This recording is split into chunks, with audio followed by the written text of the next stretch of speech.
又到講千字文嘅時候啦，今次就講交友頭份，切磨針規。咁呢個交友頭份，切磨針規咧，就跟住前邊一句講兄弟嘅，孔懷兄弟，同氣連枝。好啦，我哋就將倫理好關鍵嘅依部分嘅論述，千字文當中呢10句，我又再嚟讀到嚟呢度。上下和睦，夫唱婦隨，外受父訓，入奉母儀，諸姑伯叔，游子比夷，孔懷兄弟，同氣連枝，交友頭份，切磨針規。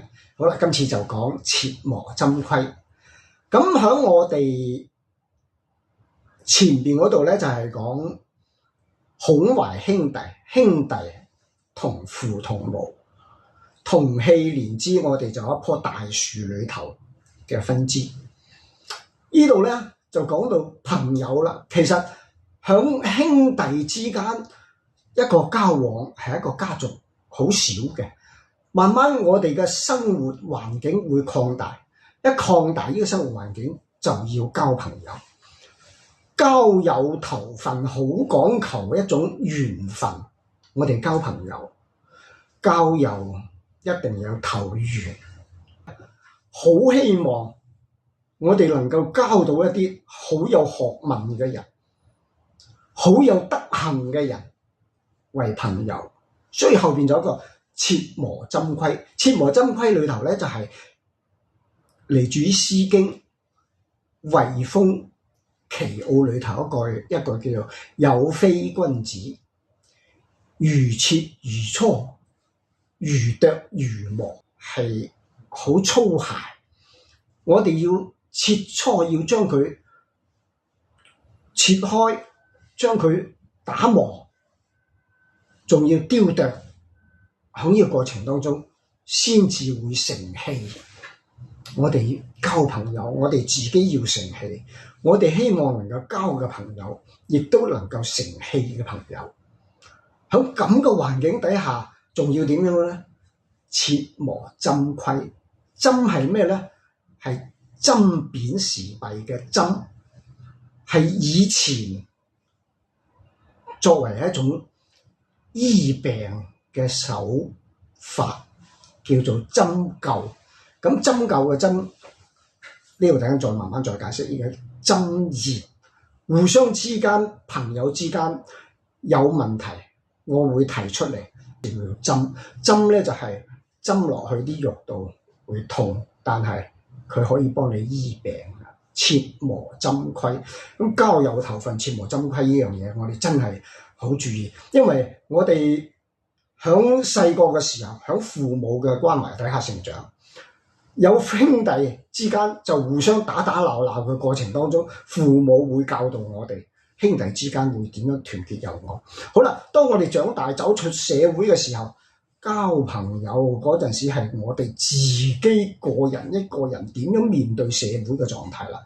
所以記住一句話：交友頭份，切磨針規。下邊就略略講嗰個針砭、針灸、砭術。針灸咧就係我哋大家都知道嚇，依家我哋係用支鋼針去拮落去嘅。以前咧係削咗支竹去針嗰度，針我哋嘅穴位。針砭咧就係刮痧、拔火罐，呢個就叫砭啦。刮痧、拔火罐。呢度有砭，所以佢針砭。針砭都係為咗醫病，解決我哋一啲身體上唔好嘅嘢。咁慢慢就變成咗解決我哋思想、道德上出咗問題嘅嘢，佢叫做針砭。我慢慢再擴大到對社會針砭時弊，又出咗個針砭啦。呢度呢個針字。曾經講過呢個咸字，點解呢個針字用呢個咸字咧？呢度係一個形聲詞嚟嘅。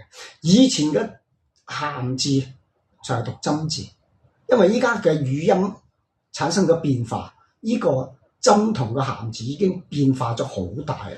但係響周朝嘅時候，或者係去到秦之前，佢呢個讀音係借咗呢個讀音，呢個係一個形聲詞，有足有個聲係針，就係我哋依家慢慢改咗一個金屬邊一個十字嗰個針啊。早期呢個針字咧，因為有金屬，最早係足，有金屬之後，佢加咗個金字邊響旁邊嘅，加咗個金字邊響旁邊嘅嚇。呢個鹹字就係呢把斧有把口，呢把斧有把口，其實佢係一個戌字，就係呢個戌字，戌字加個口就係鹹，戌字加把口，呢個鹹嘅係咩咧？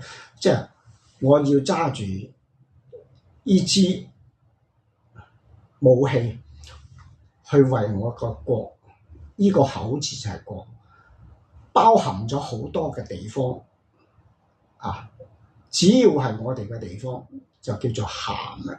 鹹就係包含所有，就叫涵蓋嘅涵。